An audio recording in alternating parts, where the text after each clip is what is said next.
Влезени се во собраниска процедура предлог измени на Законот за употреба на македонскиот јазик, кои што предвидуваат одблокирање на процесот за полагање на лекторскиот испит.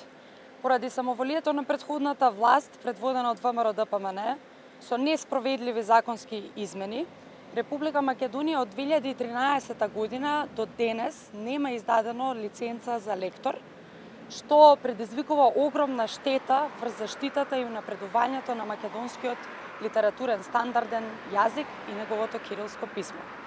Оваа грешка со овие предлог измени денеска ја поправаме и затоа го одблокираме процесот за полагање на лекторскиот испит и дополнително со ова впрочем е првиот чекор кон заштитата и унапредувањето на македонскиот јазик и неговото кирилско писмо, кое што, да подсетам, е една од темелните определби на владата и на парламентарното мнозинство